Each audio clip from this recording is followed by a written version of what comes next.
또 그와 함께 그 형제를 보내었으니 이 사람은 복음으로서 모든 교회에서 칭찬을 받는 자요, 이뿐 아니라 그는 통일한 주의 영광과 우리의 원을 나타내기 위하여 여러 교회의 택함을 받아 우리가 맡은 은혜의 일로 우리와 동행하는 자라. 이것을 조심함은 우리가 맡은 이 거액의 연보에 대하여 아무도 우리를 비방하지 못하게 하려 함이니, 이는 우리가 주 앞에서뿐 아니라 사람 앞에서도 선한 일에 조심하려 함이라. 금요일 새벽입니다. 오늘 또 샬롬의 은혜가 우리 모두와 함께 하시기를 기원합니다. 사람은 돈 문제를 놓고는 아주 예민해집니다. 오죽하면 돈 잃고 속 좋은 사람 없다, 그런 말이 있지 않겠습니까? 아무리 성격이 좋은 사람도 돈 문제에 일단 얽히게 되면 태도가 돌변할 때가 많습니다. 성도들도 이 점에 있어서는 결코 다르지 않을 것입니다. 성도라고 해서 돈 없이 세상을 살아갈 수 있는 것은 아니기 때문이죠. 그러다 보니까 교회 안에도 돈 때문에 시험 드는 경우가 왕왕 있습니다. 돈 때문에 성도 간에 문제가 생기기도 하고, 교회의 예산 집행에 따른 문제로 그만 시험에 들기도 합니다. 오늘 본문을 보면 바울도 이런 문제가 있을 수 있다고 하는 것을 알고 있었던 것 같습니다. 자기가 비록 사도라고는 하지만 거액의 헌금을 예루살렘 교회로 가져갈 때 자기와 개인적으로 친분이 두터운 디도 한 사람에게만 보낼 경우에 헌금의 일부를 혹시 착복하지는 않았나 하는 비난을 받을 소지가 있다고 하는 것을 알고 있었습니다. 그렇게 되면 교회 전체가 돈 문제로 큰 시험에 빠지게 되지 않겠습니까? 그래서 바울은 이런 문제를 사전에 방지하기 위한 한 가지 방책을 생각해냈습니다.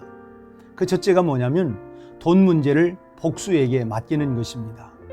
한 사람에게만 전적으로 맡기는 것이 아니라 여러 사람이 공동으로 책임지고 관리하도록 하는 방법입니다. 그래서 디도 위에 다른 두 사람을 선택해서 디도와 함께 거액의 헌금을 예루살렘 교회로 가져가도록 조치한 것입니다.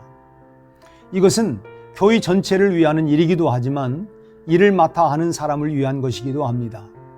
돈이라고 하는 것이 사람을 미혹하고 실족하게 만드는 성질이 아주 강하기 때문에 신실한 사람도 환경이나 기타 여러 가지 변화에 의해서 그만 실족할 위험성이 얼마든지 있기 때문입니다. 그래서 교회도 어떤 행사를 진행하고 예산을 집행할 때에는 가능하면 두 사람 이상이 함께 하는 것이 좋습니다. 믿지 못해서가 아니라 시험의 소지를 미연에 방지하자고 하는 차원에서 처음부터 원칙적으로 그렇게 해나가는 것이 좋은 것입니다.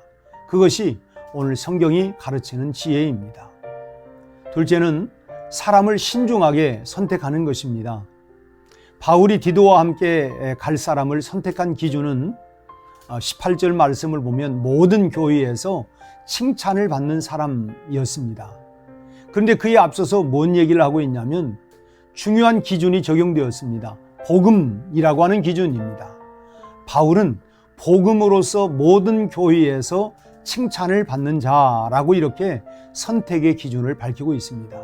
그냥 사람이 좋다, 그렇게 인정받은 사람이 아니라 예수님의 가르침이 성품으로 자리를 잡은 사람, 예수님의 말씀대로 사는 것이 아예 체질이 되어서 성도로부터 인정받은 그런 사람을 선택했다는 것입니다.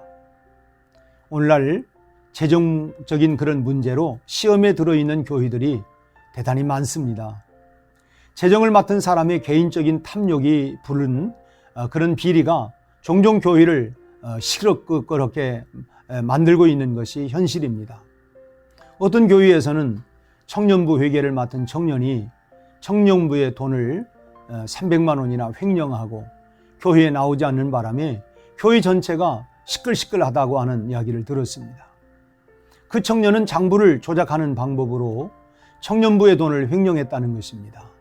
그러다가 교회의 연말 감사가 다가오자 교회를 떠나서 잠적해 버렸다는 것입니다. 이 일 때문에 청년부를 맡았던 교역자와 청년들이 어려움을 당했다고 하는 그런 얘기를 들었습니다. 그러므로 재정을 맡아 관리할 사람을 각별히 주의해서 선택해야 합니다.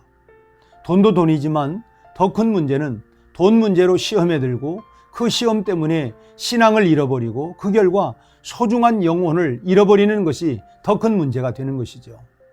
그렇게 되면 하나님의 교회가 세상 사람들의 입방아에 오르내리는 조롱거리가 되고 마는 것입니다. 사도 바울과 같은 위대한 사도도 물질 문제에 대해서는 아주 조심했습니다. 시험에 들 소지를 사전에 차단하기 위하여 재정을 맡은 사람을 복수로 세우고 세움을 받은 사람을 선정함에 있어서는 복음에 합당하게 행함으로 모든 사람에게 인정을 받는 사람을 신중의 신중을 더 기하여서 선택을 한 것입니다. 우리 교회도 바울의 이런 모습을 본받아야 할 것입니다. 모든 각 기관, 부서 모두가 이 말씀을 잘 기억해야 합니다. 우리 교회는 지금까지처럼 앞으로도 영원히 물질 문제로 시험에 들지 않게 되기를 주님의 이름으로 축원합니다. 우리 함께 기도하겠습니다. 하나님 아버지, 오늘 우리는 하나님의 거룩한 교회에 공금을 관리하는 그런 자격에 대해서 또 그런 어떤 마음을 가지고 우리가 대해야 할 것인가 라고 하는 것을 말씀을 통하여 깨닫게 됨을 감사합니다.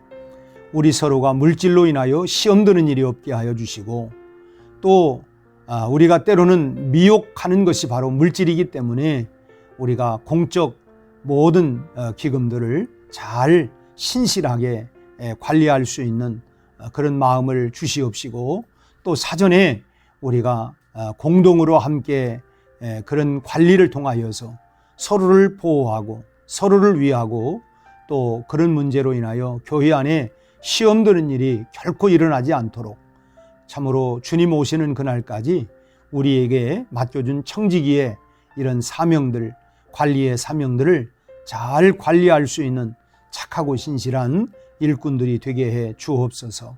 예수님 이름으로 기도하옵나이다. 아멘.